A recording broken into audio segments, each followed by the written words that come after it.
The house on Grosvenor Square had always been beautiful in the way that tombs are beautiful, impeccably maintained, coldly elegant, and utterly devoid of warmth. Its windows caught the afternoon light with practiced perfection, reflecting nothing of what transpired within those walls. To the passers-by who occasionally glanced up at its pristine facade, it was simply another residence of quality, indistinguishable from the dozens of other fine homes that lined that fashionable London street. They could not have known that within those walls a young woman existed in a state of perpetual erasure. Rowena Calder had learned the art of invisibility, not by choice, but by necessity. At 23, she possessed the kind of quiet beauty that might have turned heads in any ballroom, had she ever been permitted to enter one. Her dark hair held a natural wave that caught the light when she moved, and her eyes, a peculiar shade of amber that seemed to shift between gold and brown depending on her mood, held an intelligence that years of isolation had only sharpened. But these qualities meant nothing when no one beyond the household staff ever laid eyes upon her. Her father, the late Thomas Calder, had been a gentleman of modest fortune and impeccable character. His death 5 years prior had delivered Rowena into the guardianship of his widow, the woman who had become Lady Agatha Whitmore upon her subsequent marriage to Lord Edmund Whitmore. That union had elevated Agatha's social standing considerably, transforming her from the wife of a respectable gentleman into the spouse of a baron with connections to some of London's most influential families. It had also sealed Rowena's fate. Lady Agatha had calculated her stepdaughter's value with the precision of a merchant weighing gold. Rowena's modest inheritance was enough to warrant control, but not enough to command respect. Her beauty was sufficient to pose a threat to Agatha's own daughters from her new marriage, two insipid girls named Millicent and Cordelia, neither of whom possessed half of Rowena's natural grace or wit. The solution, in Agatha's mind, was elegantly simple: make Rowena disappear without actually disposing of her. The invisibility began gradually. First came the excuses. Rowena was indisposed. Rowena was attending to domestic matters. Rowena preferred the quiet of home to the bustle of society. Then came the systematic removal from guest lists, the declined invitations that Rowena never knew had been extended, the careful orchestration of her absence from every social occasion that might have introduced her to potential suitors or allies. Within a year of her father's death, Rowena had become a ghost in her own life. She occupied the 3rd floor of the Grosvenor Square residence in rooms that had once served as guest quarters. They were comfortable enough. Lady Agatha was not unnecessarily cruel in material matters, but they were positioned as far from the main living areas as possible. When visitors came, Rowena was expected to remain in her rooms. When the family entertained, she ate her meals on a tray delivered by one of the maids. When Lord and Lady Whitmore attended balls or soirees, Rowena watched from her window as their carriage pulled away, carrying her stepsisters to the glittering world she would never be permitted to enter. The servants knew of her existence, of course, but they had been carefully selected for their discretion and their dependence on Lady Agatha's goodwill. They brought Rowena her meals, maintained her rooms, and spoke to her with a mixture of pity and caution. They understood that acknowledging her too openly might cost them their positions. In the carefully constructed hierarchy of the household, Rowena existed in a peculiar limbo, above the servants in birth, below them in freedom. She filled her days with reading, needlework, and the careful cultivation of a dignity that refused to be extinguished. The library, mercifully, had been her father's domain, and Lady Agatha had little interest in books beyond their decorative value. Rowena had read everything from philosophy to poetry, from history to the scandalous novels that her stepmother would have burned had she known of their presence. These books became her windows to a world she could not access, her companions in a solitude that might otherwise have driven her to despair. But solitude, Rowena had discovered, could also be a teacher. In the silence, she had learned to observe, to analyze, to see through the pretenses that governed social interactions. She understood her stepmother's machinations with perfect clarity, recognized the calculated cruelty beneath the veneer of propriety. She knew that Millicent and Cordelia, for all their advantages, would never possess the strength of character that adversity had forged in her. This knowledge sustained her through the long, empty days. She had almost convinced herself that this half-life would be her permanent condition when everything changed on a cold November evening. The day had begun unremarkably. Rowena had taken her breakfast in her rooms, spent the morning reading Dante's Inferno in the original Italian, a language she had taught herself from books, and passed the afternoon with her embroidery near the window, where the light was best. As dusk approached, she heard the familiar sounds of preparation below. Lady Agatha was hosting a small dinner party, nothing elaborate, merely a gathering of influential acquaintances whose favour she assiduously cultivated. Rowena had learned not to feel the sting of exclusion anymore, or rather, she had learned to bury that sting so deeply that it rarely surfaced. She would remain upstairs as always, invisible and forgotten. But fate, it seemed, had other plans. The guests began arriving at 7 o'clock. Rowena heard the carriages, the opening and closing of doors, the murmur of greetings exchanged in the entrance hall. She recognized some voices: Lord Pemberton with his pompous laugh, Mrs. Ashworth with her affected simper. Then came a voice she did not know, deep and measured, with an authority that seemed to silence the chittering conversation around it. "Your Grace! What an unexpected honour!" Lady Agatha's voice carried up the stairs, pitched higher than usual with barely concealed excitement. Rowena moved closer to her door, curiosity piqued. A duke. Lady Agatha had never managed to secure a duke's attendance before. "Lady Whitmore," the voice again, acknowledging her without warmth. "I apologise for the late notice of my attendance. Lord Pemberton was insistent." "Not at all, Your Grace. You are most welcome." Rowena could picture her stepmother's performance, the practised smile, the graceful curtsy, the careful calculation of every word and gesture. She wondered which duke had been ensnared into this evening's tedium. The season was well underway, and London's most eligible noblemen were typically overbooked with far more prestigious engagements. The party moved into the drawing-room, and Rowena returned to her chair by the window. The November night had turned the glass into a dark mirror, reflecting her own face back at her. She studied her reflection with detached interest, noting the way the candlelight softened her features, wondering what she might have looked like in a ball gown, with her hair properly dressed and jewels at her throat. An hour passed. The sounds of dinner filtered up from below, laughter, conversation, the clink of crystal and silver. Rowena had just decided to prepare for bed when she heard something unusual: footsteps in the hallway outside her rooms, accompanied by voices. "I assure you, Your Grace, there is nothing of interest on this floor." Lady Agatha's voice strained now with an edge of panic poorly concealed. "Merely storage rooms and servants' quarters." "Indeed?" The Duke's voice, closer now, laced with polite skepticism. "How curious. I could have sworn I saw candlelight from one of these windows when my carriage arrived." Rowena's heart began to race. She should extinguish her candles, retreat into darkness, make herself even more invisible than usual.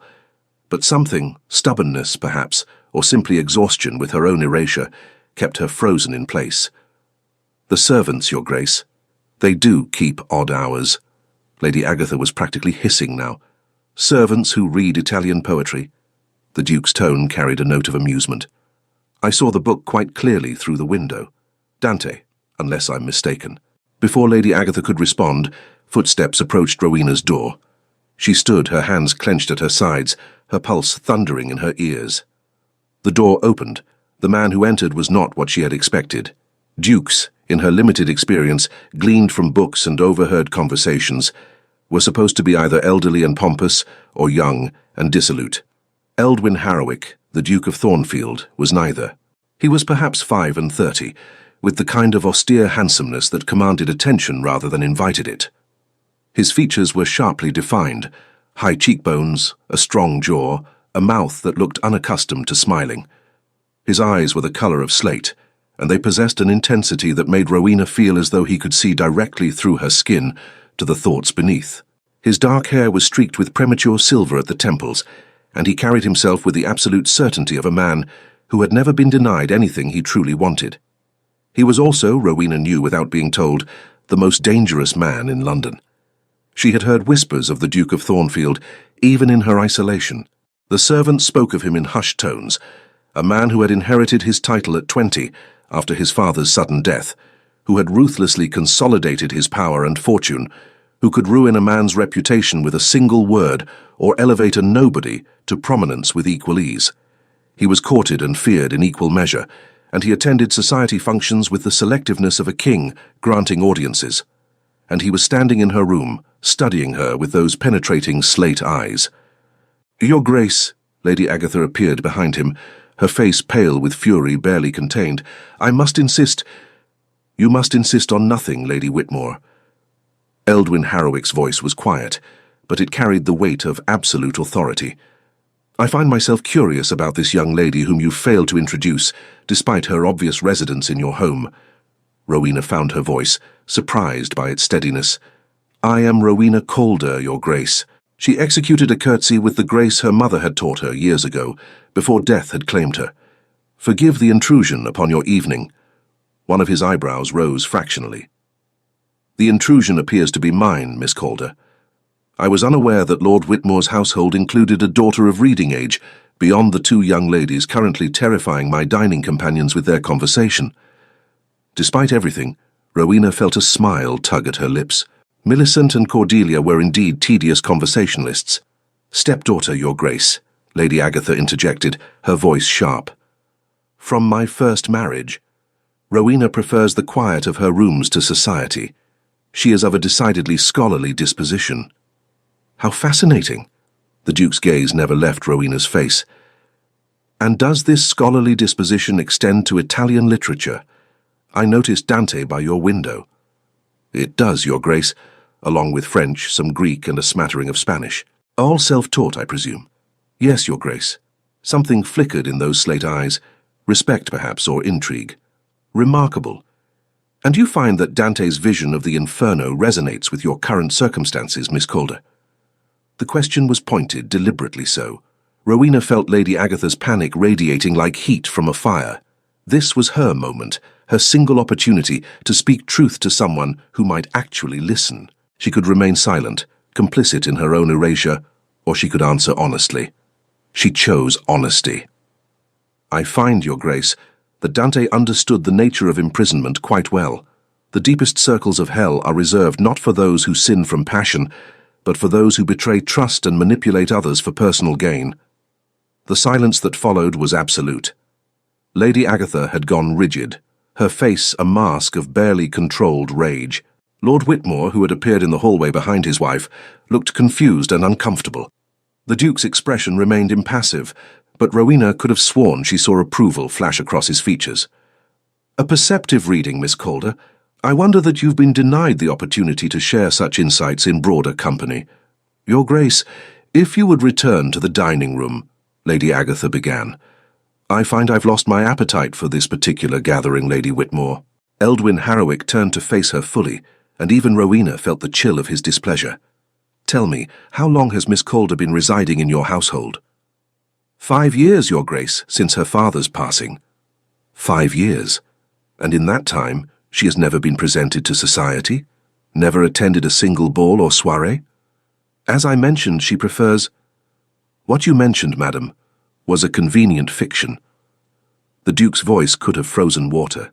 What I observe is a young woman of quality, education and evident grace, who has been systematically hidden from society for reasons I can only assume serve your interests rather than hers. Lord Whitmore cleared his throat. Your Grace, surely this is a family matter. It becomes my matter when I discover such circumstances under my observation. Eldwin Harrowick's attention returned to Rowena. Miss Calder, I find myself in need of an intelligent conversationalist for Lady Rothermere's ball tomorrow evening. Would you do me the honour of attending as my guest? Rowena's breath caught. Lady Rothermere's ball was one of the season's most prestigious events. An invitation from the Duke of Thornfield was tantamount to a royal decree. Your Grace, I cannot possibly— Lady Agatha's voice had risen to a near shriek. The question, Lady Whitmore, was not addressed to you. The Duke's gaze remained fixed on Rowena. Miss Calder? 1,000 thoughts raced through Rowena's mind. Lady Agatha would make her life unbearable if she accepted, but her life was already unbearable.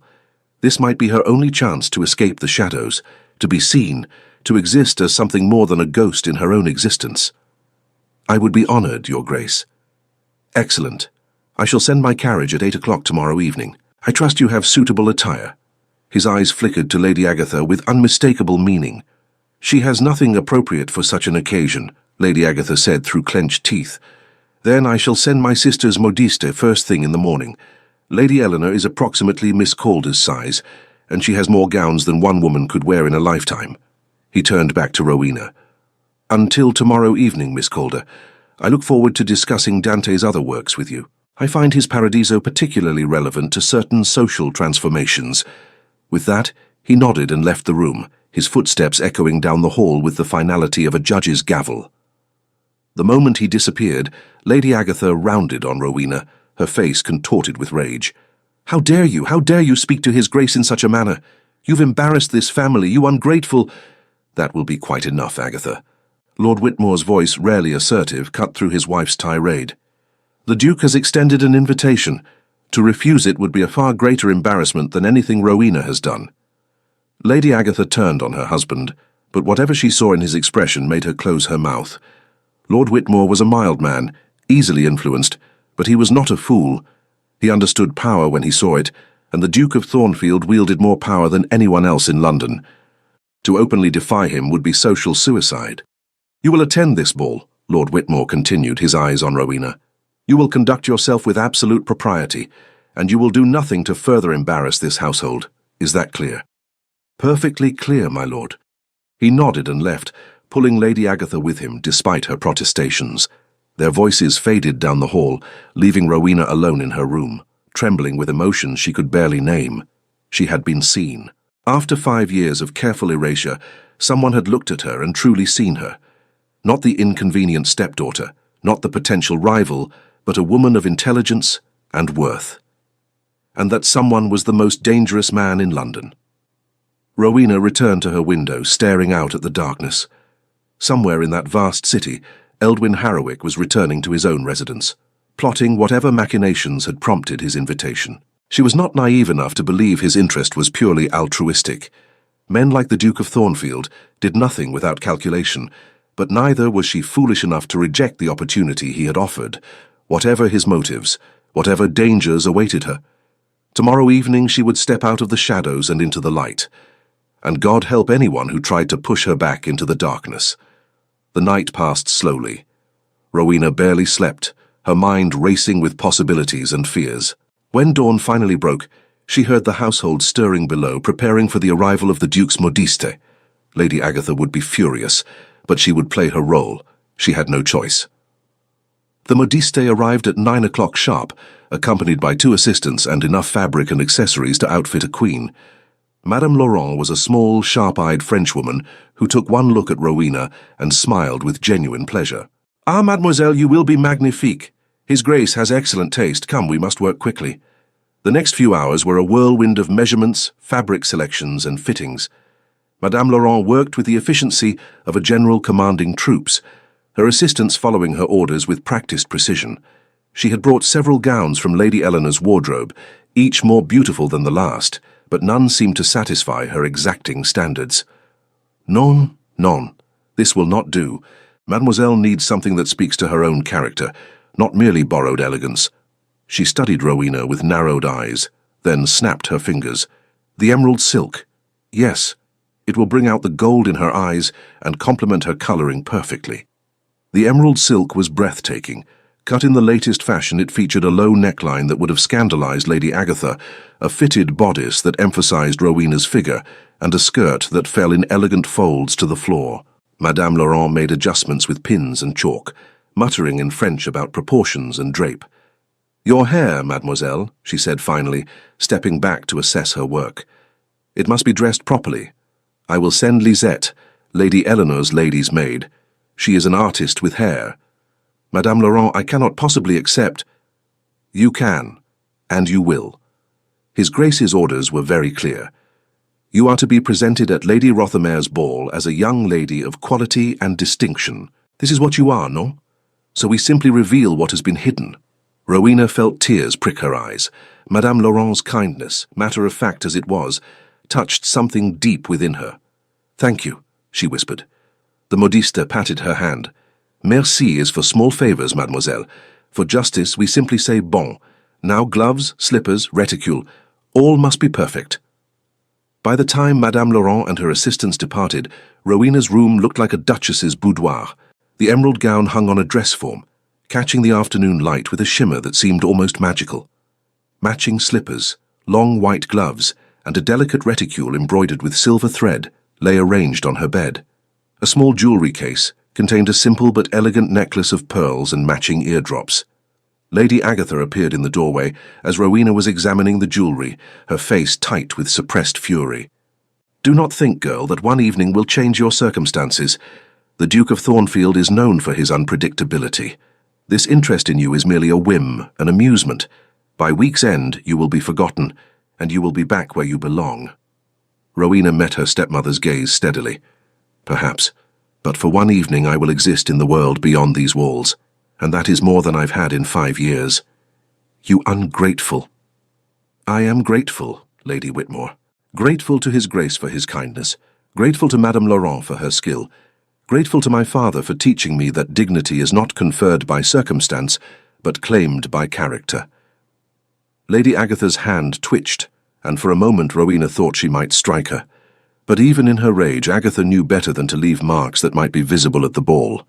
Instead, she turned on her heel and swept from the room, slamming the door behind her. Rowena released a shaky breath. The battle lines had been drawn. Whatever happened at Lady Rothermere's ball would determine not just one evening but potentially her entire future. Lisette arrived at 5 o'clock, a cheerful young woman with clever fingers and an artist's eye. She spent 2 hours transforming Rowena's hair from its simple arrangement into an elegant coiffure that somehow managed to be both fashionable and uniquely suited to Rowena's features. Small pearls were woven through the dark waves, catching the light with subtle brilliance. "His Grace will be pleased," Lisette said with satisfaction as she helped Rowena into the emerald gown. "You look every inch a lady, mademoiselle." When Rowena finally saw herself in the full-length mirror, she barely recognized her own reflection. The woman looking back at her was a stranger, elegant, refined, beautiful, in a way that transcended mere physical appearance. This was what she might have been all along, had Lady Agatha not stolen those years from her. The clock struck 8, and Rowena heard a carriage pull up outside. Her heart began to race. This was it. The moment that would either change everything or change nothing. She descended the stairs slowly, acutely aware that the entire household was watching. Lord Whitmore stood in the entrance hall, looking uncomfortable, but resigned. Millicent and Cordelia gawked from the drawing-room doorway, their faces masks of jealous disbelief. Lady Agatha was nowhere to be seen, having apparently chosen to absent herself from this particular humiliation. The butler opened the door, and there stood Eldwin Harrowick, Duke of Thornfield, dressed in impeccable evening attire that emphasized his austere elegance. His slate eyes widened fractionally as he took in Rowena's transformation, the only sign of surprise he permitted himself. "Miss Calder," he extended his hand. "You look magnificent." "Thank you, Your Grace. And thank you for your kindness in arranging all of this." "Kindness had little to do with it, I assure you." He led her to the carriage, handing her inside with practiced grace. "I find myself surrounded by insipid conversations and vapid company at these events. The prospect of intelligent discourse is worth any amount of effort." As the carriage pulled away from Grosvenor Square, Rowena looked back at the house that had been her prison for 5 years. Lady Agatha stood at an upper window, her face a pale blur of fury and fear. Rowena turned away, facing forward toward whatever awaited her. The Duke of Thornfield sat across from her, his expression unreadable in the dim carriage light.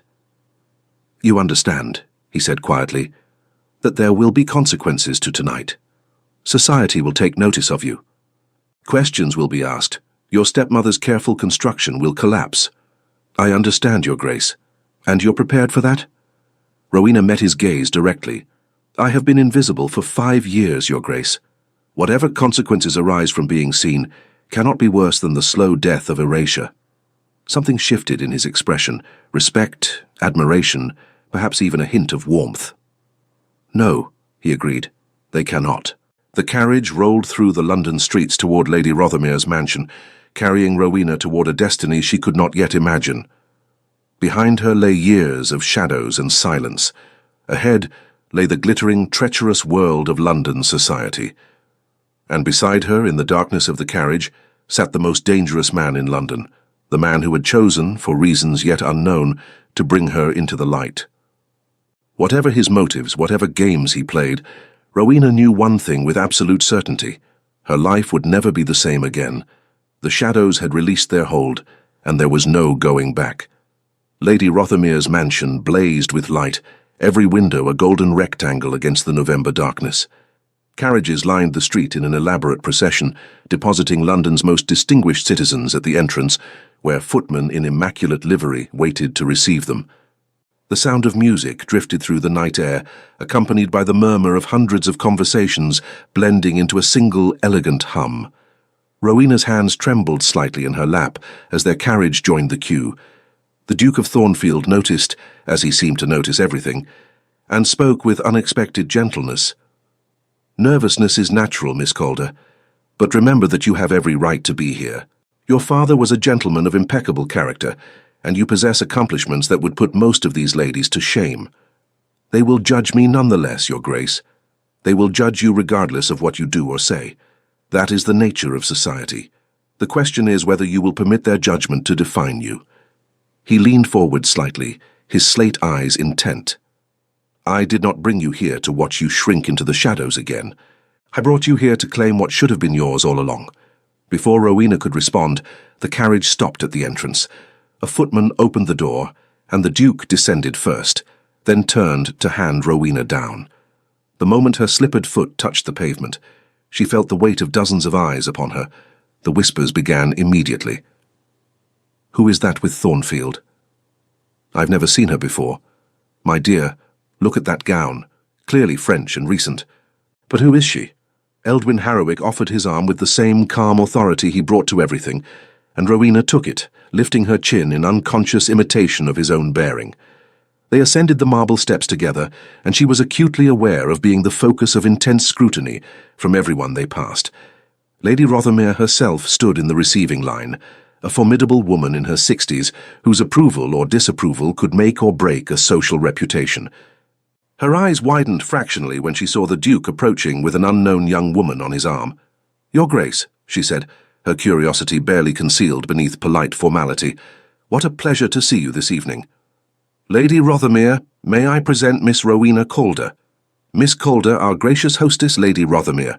Rowena executed a perfect curtsy, silently blessing her mother's training all those years ago. "Lady Rothermere, thank you for your hospitality this evening." "Miss Calder." Lady Rothermere's sharp eyes assessed her with the precision of a jeweller examining a stone of uncertain value. "I don't believe I've had the pleasure of your acquaintance before." "No, my lady. I have been in mourning for my father these past 5 years." The lie came smoothly, born of necessity. It was far more acceptable to claim mourning than to admit she'd been deliberately hidden from society. "My condolences on your loss. And your family. I'm not familiar with the Calder name." "My father was Thomas Calder, my lady, a gentleman of Hertfordshire. My mother was Catherine Ashford before her marriage." Recognition flickered across Lady Rothermere's face. The Ashford name carried weight, even if Thomas Calder's had not. "Ah, yes, I knew your mother slightly. A lovely woman. You have her eyes." "Thank you, my lady." Lady Rothermere's expression softened fractionally, which was as close to approval as she typically offered. "Well, Miss Calder, I hope you enjoy the evening. And Your Grace, I trust you'll save me a dance later?" "It would be my honour, Lady Rothermere." They moved into the ballroom, and Rowena felt as though she'd stepped into a dream. The room was enormous, its ceiling painted with elaborate frescoes of classical scenes, its walls hung with gilt-framed mirrors that multiplied the candlelight from dozens of crystal chandeliers. Ladies in gowns of every conceivable colour swirled across the polished floor in the arms of gentlemen in severe black evening dress.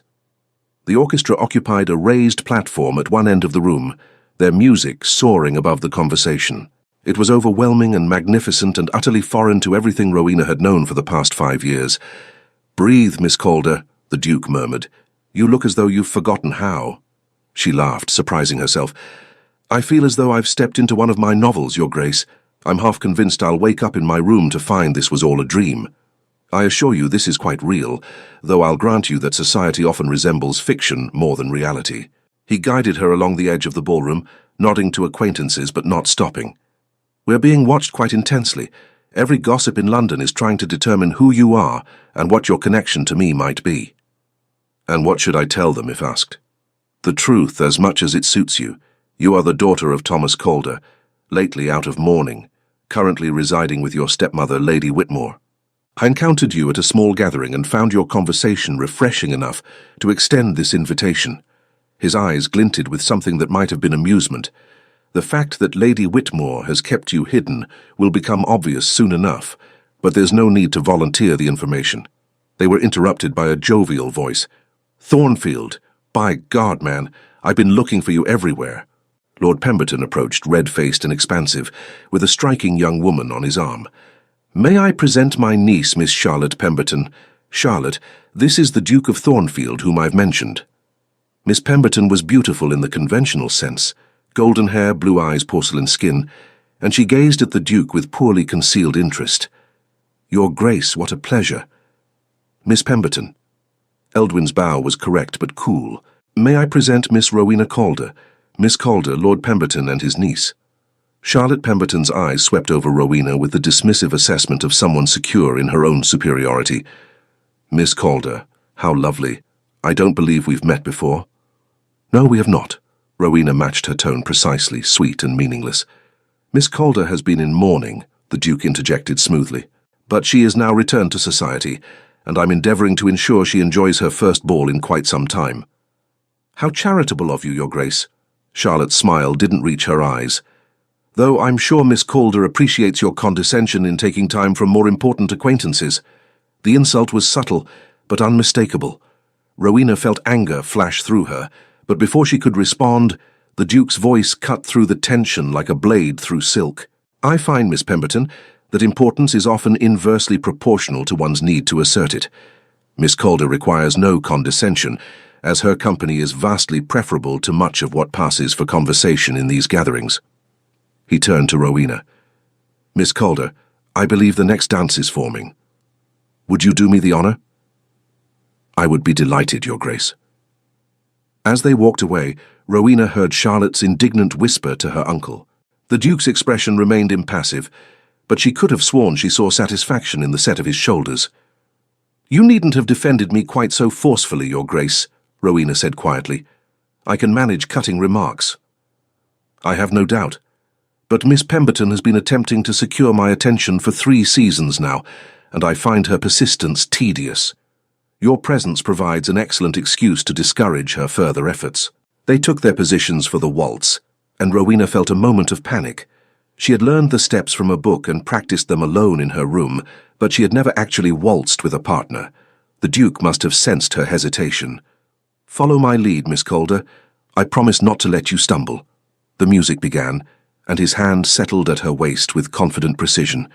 For the first few measures, Rowena concentrated intensely on the steps, terrified of making a mistake.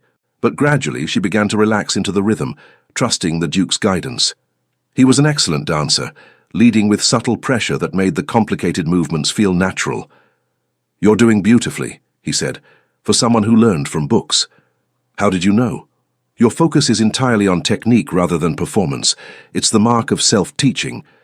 He spun her through a turn with effortless grace. "But you have natural ability. With practice, you'll surpass most of the ladies here." They danced in silence for a moment, and Rowena became aware of the whispers surrounding them. Every eye in the ballroom seemed fixed on their partnership.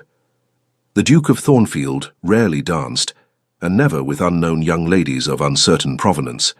"You're causing quite the scandal, Your Grace," Rowena observed. "Good. Society thrives on scandal. Without it, these gatherings would be unbearably dull." He met her eyes directly. "Besides, I have my own reasons for ensuring you're noticed."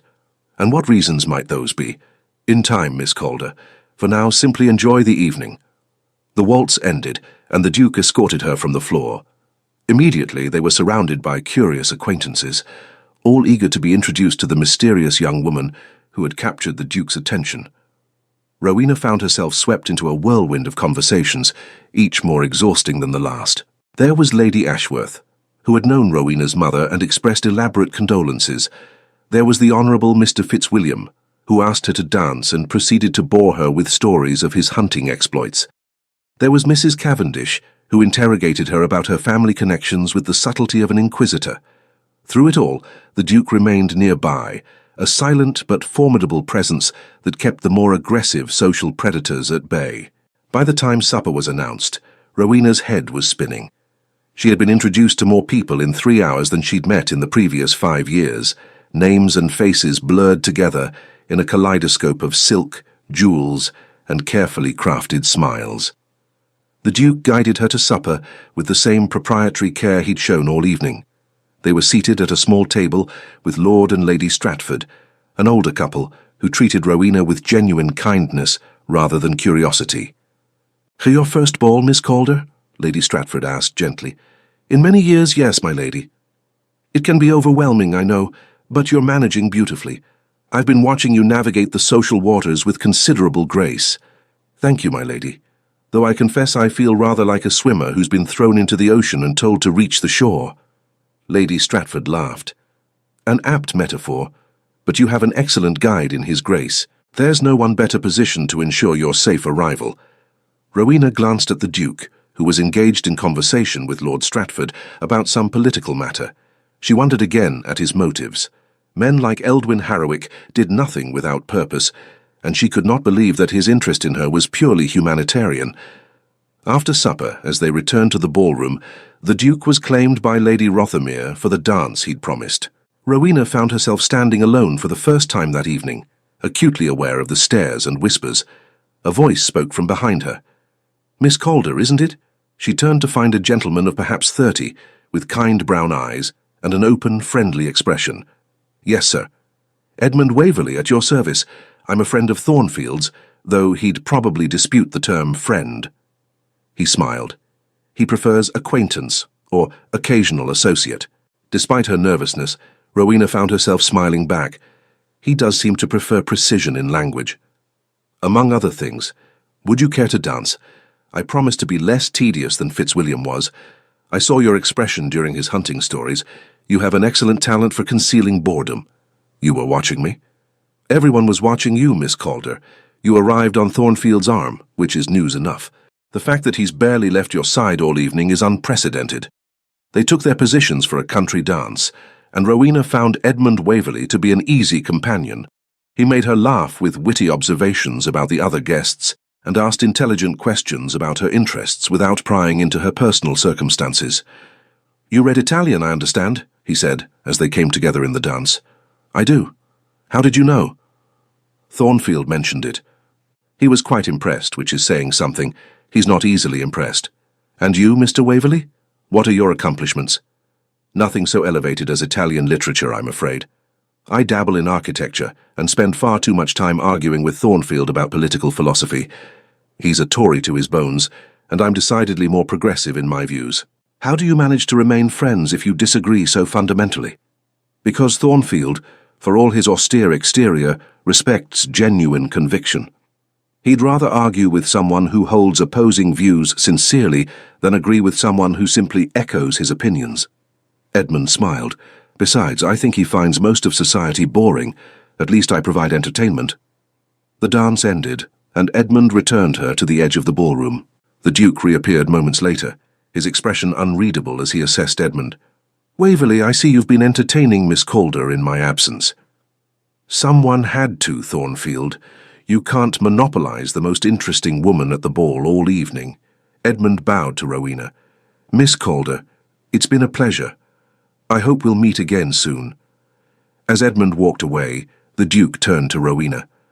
"I hope Waverley wasn't too forward." "Not at all. He was quite charming." The Duke's tone suggested skepticism.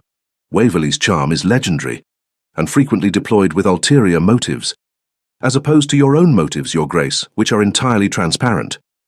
For the first time that evening, Eldwin Harrowick actually smiled, a genuine expression that transformed his austere features into something almost approachable. "Touché, Miss Calder. I see that your time in isolation has not dulled your wit." "On the contrary, Your Grace. Isolation provided excellent opportunity for sharpening it." They were interrupted by the arrival of Lady Agatha and Lord Whitmore, accompanied by Millicent and Cordelia. Rowena felt her stomach tighten. She had known this confrontation was inevitable, but she had hoped to delay it until after the ball. "Your Grace." Lady Agatha's curtsy was perfect, her smile fixed.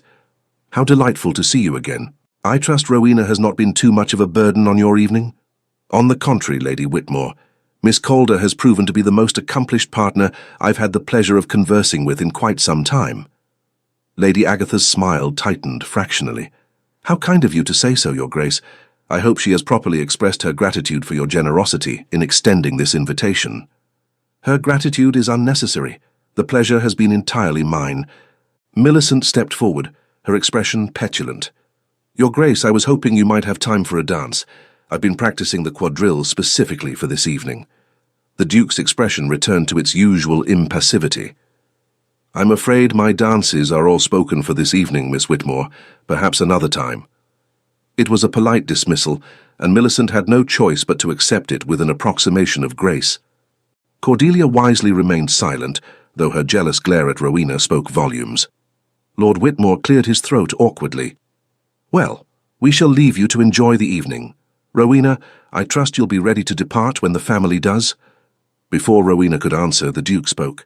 "Actually, Lord Whitmore, I had planned to escort Miss Calder home myself. That is, if she has no objection." Every head within earshot turned toward them. The implications of the Duke personally escorting Rowena home were clear to everyone present. It was a declaration of special interest, a public statement that would be discussed in every drawing room in London by morning. Lady Agatha's face went pale. "Your Grace, surely that's not necessary. I insist, Lady Whitmore. After all, Miss Calder came as my guest. It would be remiss of me not to see her safely home." There was nothing Lady Agatha could say without appearing ungracious or worse, appearing to question the Duke's intentions. She managed a stiff nod. "Of course, Your Grace. How very thoughtful." The Whitmore family departed shortly after, leaving Rowena alone with the Duke once more. She could feel the weight of every eye in the ballroom upon them. "You realize what you've just done, Your Grace? Ensured that you won't be subjected to Lady Whitmore's rage in a closed carriage?" "Yes, I'm quite aware." "You've also ensured that by tomorrow morning all of London will be speculating about your interest in me." "Yes." He offered his arm. "Shall we dance again? I find I'm enjoying causing a stir." The rest of the evening passed in a blur of music, conversation, and increasingly bold speculation. Rowena danced with several other gentlemen. Edmund Waverley claimed her twice more, and she was sought out by Lord Stratford and several others, but the Duke remained her constant companion between dances. His attention was unmistakable and deliberate, and the social implications grew more obvious with each passing hour. Finally, as midnight approached, the Duke suggested they depart. "You've had a long evening, Miss Calder, and I suspect tomorrow will bring its own challenges." His carriage was brought around, and they settled into the plush interior for the journey back to Grosvenor Square. Rowena leaned back against the cushions, suddenly exhausted. The evening's emotions crashed over her: exhilaration, fear, triumph, uncertainty, all tangled together in a knot she couldn't begin to unravel. "Thank you, Your Grace," she said quietly, "for everything. Tonight was overwhelming, magical, terrifying, real." She met his eyes in the dim carriage light. "I existed tonight. People saw me, spoke to me, acknowledged my presence. You cannot know what that means after 5 years of being invisible." "I think perhaps I can." His expression was thoughtful. "I was 12 when my father died, and I inherited the title. Everyone saw me, but no one truly looked. They saw the Duke of Thornfield, a child with more power than wisdom, a title to be manipulated or appeased. It took me years to learn the difference between being seen and being understood." It was the most personal thing he'd said all evening, and Rowena felt a shift in the air between them. "And have you found someone who understands you, Your Grace?" "Very few. Waverley to some extent, though he'd be horrified to hear me admit it. My sister Eleanor, when she's not vexing me with her own romantic entanglements." He paused. "And perhaps you, Miss Calder. You see through pretense rather efficiently.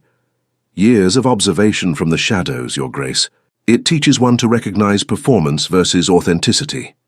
The carriage rolled to a stop outside the Grosvenor Square residence. Every window was dark, except for one on the 3rd floor, Rowena's room, where a single candle burned. "Lady Whitmore is waiting up for you," the Duke observed.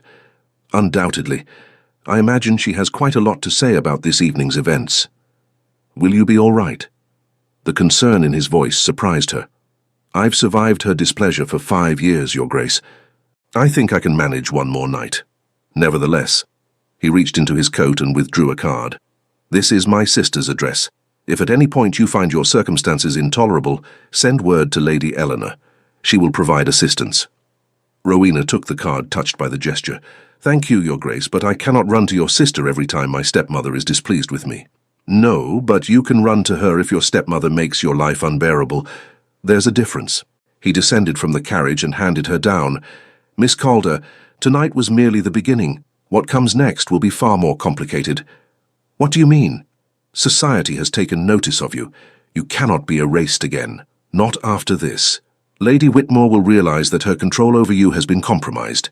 She will either accept the change or fight it, and my observation suggests she's not one to accept anything gracefully. So what should I do?" "Stand firm. You've been given a weapon tonight. Visibility. Use it. And if you need allies in the battles to come, remember that you have them." He bowed over her hand, his lips barely brushing her glove. "Until we meet again, Miss Calder, I have a feeling it will be soon." The carriage pulled away, leaving Rowena standing alone on the pavement. She looked up at the house, at the lit window where Lady Agatha surely waited with fury and recriminations. But Rowena was no longer afraid. She had tasted freedom tonight, had felt the intoxicating power of being seen and acknowledged. Whatever consequences awaited her, they were worth it. She climbed the steps and entered the house, ready to face whatever came next. The shadows had released her, and she would not return to them willingly. Part 3. Expanded version. The confrontation Rowena expected that night never came. When she entered the house, the hallway was empty, silent except for the ticking of the grandfather clock. She climbed the stairs to her room, every muscle tense with anticipation, but no one emerged to block her path. Lady Agatha's door remained firmly closed. The silence was more unnerving than any outburst would have been. Rowena changed out of the emerald gown with Lisette's help, the lady's maid's eyes bright with curiosity about the evening. But Lisette was too well trained to ask questions, and Rowena was too exhausted to volunteer information. When she was finally alone, dressed in her nightgown with her hair unpinned, she sat by the window and stared out at the darkened square. The ball felt like a dream now, distant and unreal. Had she truly waltzed with the Duke of Thornfield? Had all those people actually looked at her, spoken to her, acknowledged her existence? She touched her lips, remembering the feel of his hand at her waist, the intensity of his slate-grey eyes, the protective way he'd positioned himself between her and society's more vicious predators. What game was he playing? Men like Eldwin Harrowick didn't rescue unknown young women from obscurity without reason. Yet she could detect no obvious motive beyond what he'd stated, a preference for intelligent conversation over vapid small talk. It seemed insufficient explanation for the social risk he'd taken by championing her so publicly. Sleep, when it finally came, was restless and filled with fragmented dreams of candlelight and music. She woke late the next morning to find a note slipped under her door. The handwriting was unfamiliar, elegant and precise. "Miss Calder, my brother has informed me of your circumstances. I'm hosting a small tea this afternoon at 3 o'clock and would be delighted if you could attend. A carriage will call for you at 2:30. Please do come. I suspect we have much to discuss. Lady Eleanor Ashford." Rowena read the note 3 times, her heart racing. Lady Eleanor Ashford was the Duke's sister, a widow of impeccable reputation who was known throughout London for her intelligence and independence. An invitation from her was both an honour and a potential lifeline. The question was whether Lady Agatha would permit her to accept. Rowena dressed carefully in one of her simple day dresses, not the finery Madame Laurent had provided, but something that had belonged to her before the ball, before everything changed. She needed to remind herself that beneath the silk and pearls, she was still Rowena Calder, still the same woman who had survived 5 years of systematic erasure. She descended to the breakfast room, where she found her stepmother already seated with the morning newspapers spread before her. Lady Agatha's face was perfectly composed, but her eyes held a cold fury that made Rowena's skin prickle. "Good morning, Rowena." The words were pleasant enough, but the tone could have frozen water. "Good morning, Lady Whitmore. I trust you enjoyed your evening?" "I did, thank you."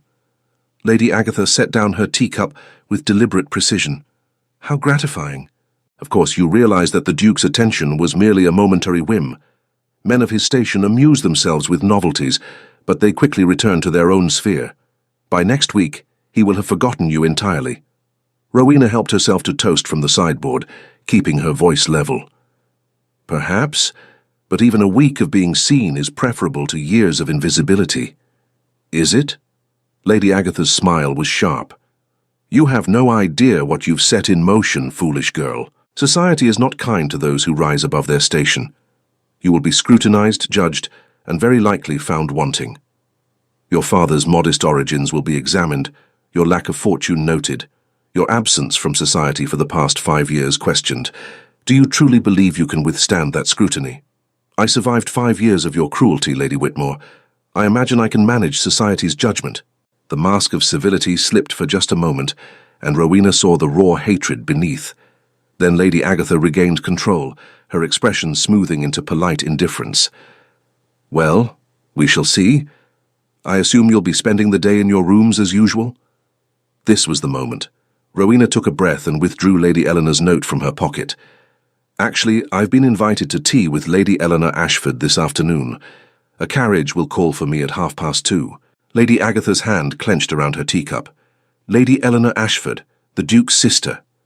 Yes. I see. And you intend to accept this invitation? I do. The silence stretched between them, heavy with unspoken threats. Finally, Lady Agatha spoke, her voice carefully controlled. Very well, but understand this, Rowena. While you are under this roof, you remain subject to my authority.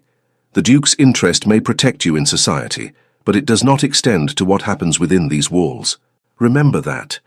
It was a clear threat, and they both knew it, but Rowena had gone too far to retreat now. I understand perfectly, Lady Whitmore.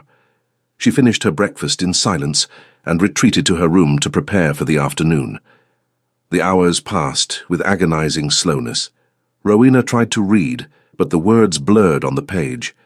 She attempted needlework, but her hands trembled too much to manage the delicate stitches. Finally, she simply sat by the window, watching the street below and trying to calm the nervous flutter in her chest. At precisely 2:30, a carriage bearing the Ashford crest pulled up outside. Rowena descended the stairs to find Lady Agatha watching from the drawing-room doorway, her expression unreadable. Millicent and Cordelia peered from behind their mother, their faces twisted with jealousy and resentment. The carriage took her through the fashionable streets of Mayfair to an elegant townhouse with window boxes overflowing with late-season flowers.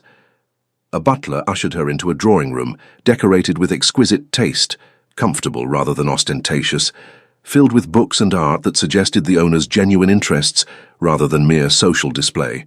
Lady Eleanor Ashford rose to greet her, and Rowena found herself face to face with a woman who bore a striking resemblance to her brother.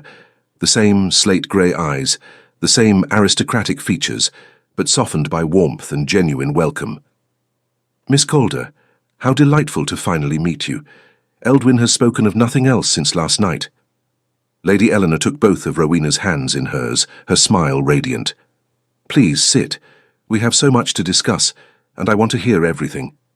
Over tea and delicate pastries, Rowena found herself telling Lady Eleanor the truth about her circumstances, the years of isolation, Lady Agatha's calculated cruelty, the systematic erasure of her existence from society.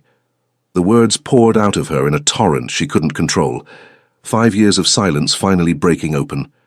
Lady Eleanor listened with growing outrage, her teacup forgotten in her lap.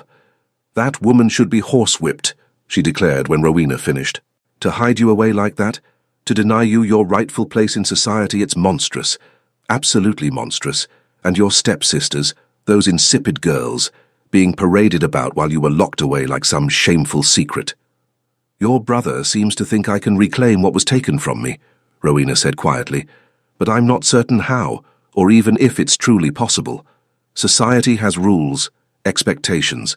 I've been absent for so long that I barely know how to navigate their world.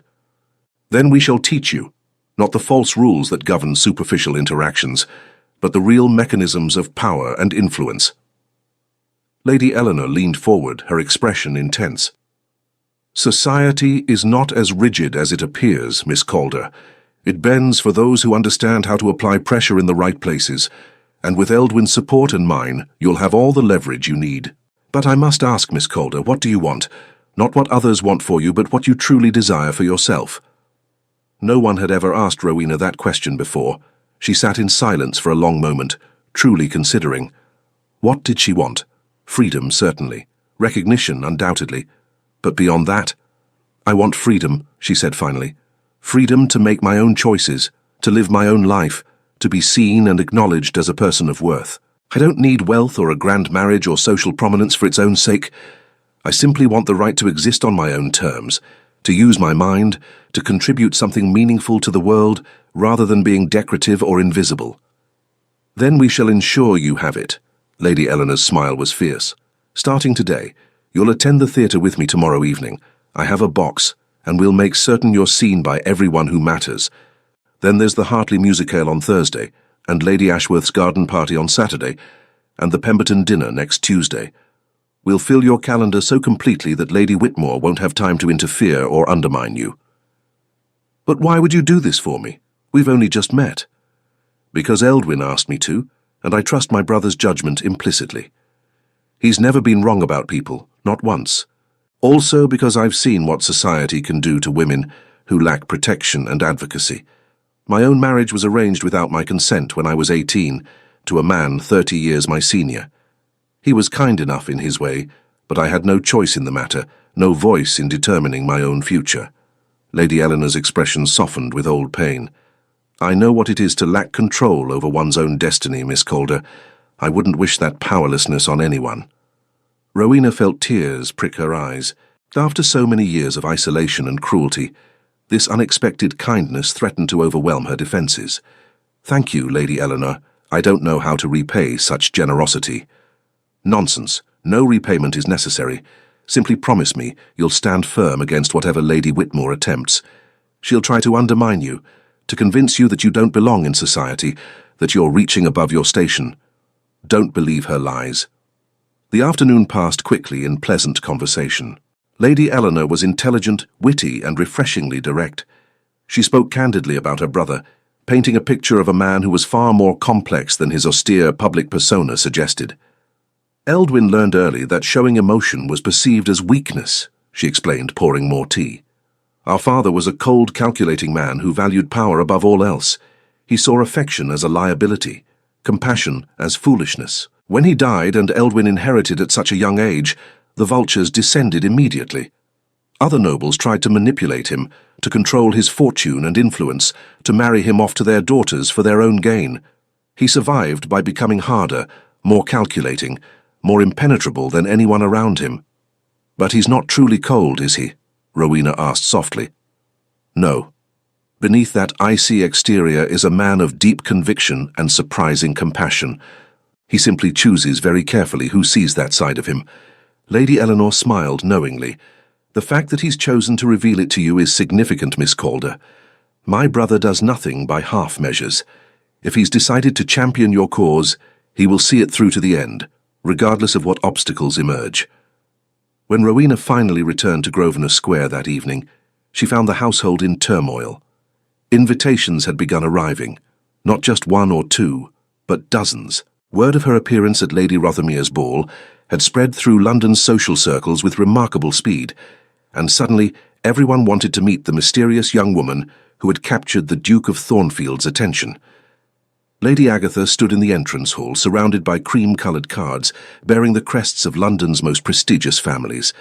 Her face was pale with barely suppressed rage, her hands trembling as she sorted through the pile. "It seems you've created quite a sensation," she said coldly as Rowena entered. "These invitations are addressed to you personally. I cannot refuse them without causing offence to some of the most influential families in London." Rowena felt triumph surge through her. This was what the Duke had meant about visibility being a weapon. Once society had noticed her, Lady Agatha could no longer hide her away without explaining why, and any explanation would expose her own cruelty and manipulation. "How fortunate," Rowena said calmly, taking several of the invitations from the hall table. "I shall endeavour to bring credit to the family name at each occasion." "See that you do. And remember, Rowena, one misstep, one scandal, and all of this will be taken from you as quickly as it was given. Society is unforgiving of those who don't truly belong." But Lady Agatha's threats rang hollow now. The balance of power had shifted irrevocably, and they both knew it. The following weeks passed in a whirlwind of social engagements.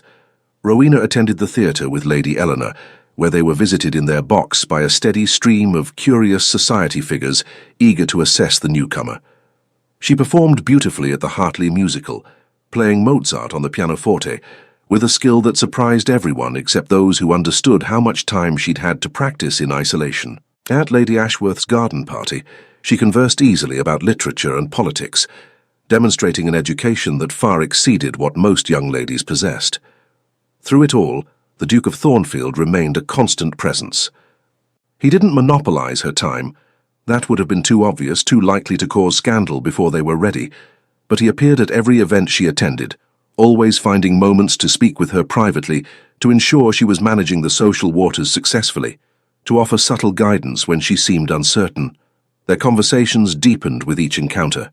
They discussed Dante and Milton, debated the merits of various political philosophies, explored questions of duty versus desire, the nature of power, and the obligations of privilege. Rowena found herself looking forward to these exchanges with an intensity that both thrilled and frightened her.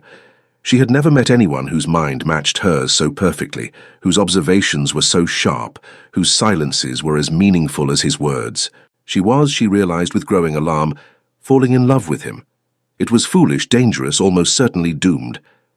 The Duke of Thornfield was one of England's most powerful men, courted by every ambitious family with marriageable daughters. She was nobody, a gentleman's daughter with no fortune, no connections beyond what he had provided, no claim to his world beyond his temporary patronage. When his interest inevitably waned, she would be left alone again, but this time with the far worse pain of having tasted something she could never truly possess. But her heart, it seemed, had no interest in logic or self-preservation. One evening, at a ball hosted by the Duchess of Pembroke, Rowena found herself alone on a terrace overlooking moonlit gardens. She had escaped the crowded ballroom for a moment of quiet, needing to gather her thoughts away from the constant performance society demanded. The music drifted through the open doors behind her, a waltz she recognized, and she closed her eyes against the sudden ache of longing. She didn't hear him approach, but suddenly the Duke was there beside her, his presence as solid and reassuring as stone. "You're managing remarkably well," he said without preamble. "Society has embraced you far more quickly than I anticipated. You've become quite the sensation. Thanks to you and Lady Eleanor. Without your sponsorship, I would still be invisible." "Sponsorship can open doors, Miss Calder, but it cannot create the qualities that make people want to keep those doors open. Your intelligence, your grace, your refusal to be diminished by circumstance, these are what have secured your place, not my influence." She turned to face him, emboldened by the darkness and the privacy of the terrace. "Why did you do it, Your Grace, truly? I still don't understand what prompted you to intervene in my circumstances. You could have walked away from that dinner party and forgotten you'd ever seen me." He was silent for a long moment, his eyes fixed on the gardens below. When he finally spoke, his voice was low and intense. "Because I saw myself in you, Miss Calder. Not the circumstances, but the core of it. The sense of being trapped by others' expectations and manipulations, of having your true self hidden behind layers of pretense and protection. I spent years learning to wield power in a world that wanted to control me for their own purposes. You spent years maintaining your dignity in a world that wanted to erase you entirely. I recognized that strength, that refusal to be broken. And I thought perhaps you deserved the opportunity to exercise it in a broader arena. That's all. No." He turned to face her fully, and the intensity in his slate-grey eyes made her breath catch. "That's not all. From the moment I saw you in that room, surrounded by books and defiance, refusing to be cowed by your stepmother's fury, I was captivated. You were nothing like the simpering debutantes and calculating social climbers I'm subjected to endlessly. You were real, Miss Calder, genuine in a way that is exceedingly rare in my world, and I found myself wanting more of that reality, more of you." Her heart was racing now, her hands trembling where they gripped the terrace balustrade. "Your Grace, Eldwin. My name is Eldwin, and I would very much like to hear you say it without titles or formality between us. Eldwin." The name felt intimate on her tongue, a bridge across the vast distance between their stations, their worlds. He stepped closer, and Rowena could feel the heat radiating from him despite the cool evening air. "I'm not a man who acts impulsively, Rowena. Everything I do is calculated, measured, strategic. I've built my life on careful planning and the ruthless pursuit of specific goals. But from the moment I met you, strategy has warred with something far more primitive and powerful. I find myself thinking of you constantly. Your wit, your courage, the way you refuse to be diminished despite everything that's been done to you, the light in your eyes when you discuss ideas that excite you.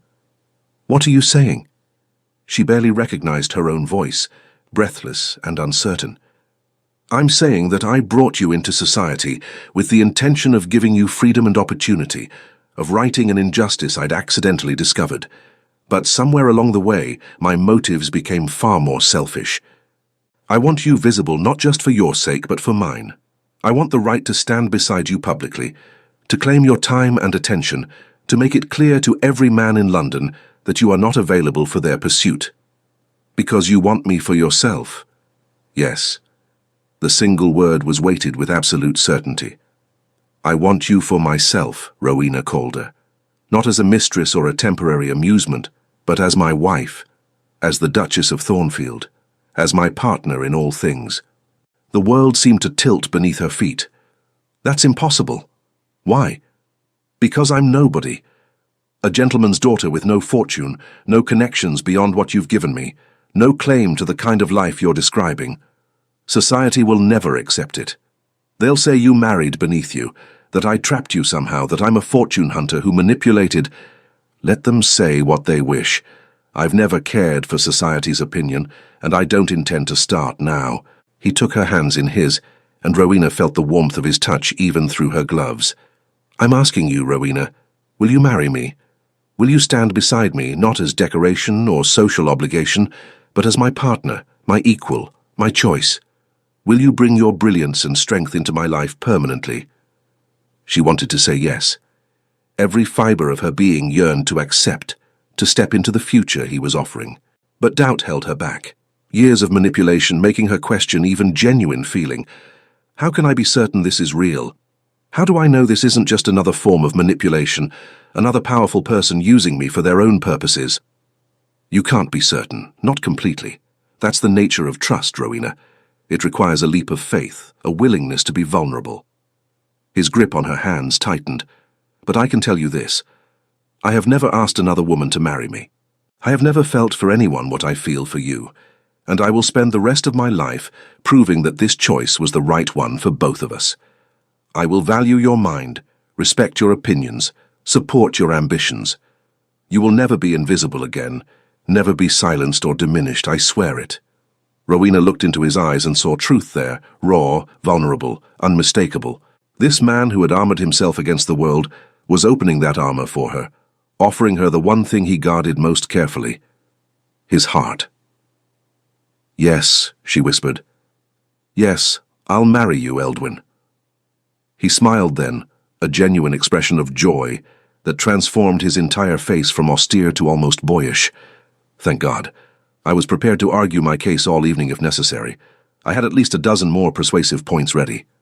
That won't be required, though I reserve the right to argue with you about other matters in the future. I would be disappointed if you didn't." He raised her hands to his lips, kissing each one through the glove with reverent tenderness. "We should return to the ballroom and make the announcement before someone discovers us here and assumes the worst." "Now? Tonight? Why wait? Let society know immediately that you are claimed, protected, beyond their speculation and manipulation." His eyes glinted with something that might have been mischief. "Besides, I find I quite enjoy causing scandals where you're concerned. The shocked expressions alone are worth any amount of social inconvenience." They returned to the ballroom hand in hand, and the sight of them together, the Duke of Thornfield and the mysterious Miss Calder, clearly intimate, clearly decided, sent shockwaves through the assembled guests. Conversations stopped mid-sentence. Fans froze mid-flutter. The orchestra played on oblivious, but no one was dancing anymore. The Duke called for silence with nothing more than his commanding presence, and the music faltered to a stop. In the sudden quiet, his voice rang out clear and authoritative. "Ladies and gentlemen, I have an announcement. Miss Rowena Calder has done me the extraordinary honor of accepting my proposal of marriage. I trust you will all join me in celebrating this happy occasion." The response was mixed. Some guests offered genuine congratulations, delighted by the romantic turn of events and the obvious affection between them. Edmund Waverley actually whooped with joy, earning scandalized looks from the more staid attendees. Lady Eleanor, who had been watching from across the room, smiled with deep satisfaction. But others whispered behind their fans, calculating the implications, questioning Rowena's suitability, wondering what hold she could possibly have over the notoriously particular Duke. But no one dared voice open disapproval, not with the Duke's slate-grey eyes daring them to challenge his choice. Lady Agatha, who had been in attendance with Millicent and Cordelia, looked as though she might faint. All her careful plans, all her manipulation and control, all her years of keeping Rowena hidden away, had led to this moment. Her stepdaughter elevated beyond anything she could have imagined, forever beyond her reach and control. The girl she'd tried to erase would become one of the most powerful women in England. Rowena caught her stepmother's eye across the ballroom and smiled. It was not a kind smile, but it was genuine. She had won, not through deception or manipulation, but through simple persistence, through refusing to let cruelty define her worth or determine her future. The Duke had brought her into the light, but she had chosen to stay there, to claim her place, to fight for her own visibility and worth. And now she would stand beside him, not as a rescued damsel or a grateful dependent, but as his equal partner in all things. The wedding took place 6 weeks later, in a ceremony that became the talk of London for years to come. Rowena wore a gown of ivory silk that Lady Eleanor had helped her select, embroidered with pearls that caught the light like captured stars. She walked down the aisle of St. George's Church with her head high and her heart full, passing rows of London's most distinguished citizens who had come to witness the impossible, the Duke of Thornfield marrying a nobody for love. The Duke waited for her at the altar, his expression solemn, but his eyes warm with promises for their future. When she reached his side, he took her hand with unmistakable tenderness. The vicar began the ceremony, his words washing over them like a blessing. When he asked if anyone objected to the union, silence reigned. Even Lady Agatha, seated rigidly in her pew, said nothing. She had no power here, no ability to stop what was happening. When the vicar pronounced them husband and wife, Eldwin kissed her with a thoroughness that made the assembled guests gasp and whisper and smile. But Rowena didn't care about their reactions. She was no longer the invisible girl hidden in the shadows. She was the Duchess of Thornfield, wife to the most powerful man in London, partner to a man who valued her mind as much as her heart. That evening, at the wedding breakfast held at Thornfield House, Lady Eleanor raised her glass in a toast. "To Rowena," she said, her voice ringing through the room with absolute conviction, "who reminds us all that true worth cannot be hidden, dignity cannot be destroyed, and love recognizes value regardless of circumstance or station. May your marriage be filled with joy, partnership, intellectual challenge, and the freedom you both deserve." Rowena looked around the room, at the faces of society's elite who had once ignored her existence, at Lady Agatha standing stiffly in a corner with her disappointed daughters, at Edmund Waverley grinning broadly and raising his glass enthusiastically, at Lady Eleanor wiping tears of joy from her eyes. And beside her always Eldwin's steady presence, his hand warm in hers, his love a constant fortress against any storm. She had been kept in the shadows for so long, deliberately erased from the world. But the shadows had released her at last, and she would never, ever return to them again. Dear listeners, thank you so much for joining us on Rowena and Eldwin's journey from darkness into light, from invisibility to love, from isolation to partnership. If this story touched your heart, if you felt Rowena's pain and celebrated her triumph, we would be so grateful if you would take a moment to subscribe to our channel, leave a comment telling us what you loved most about their romance, and give this video a like. And please don't forget to activate your notifications so you never miss another beautiful love story from Echoes of Romance. Your support means absolutely everything to us, and it helps us continue bringing you these sweeping tales of love, courage, and triumph over adversity. Until next time, may you always find the light, even in the darkest of shadows, and may you never let anyone make you invisible. With love and gratitude, Echoes of Romance.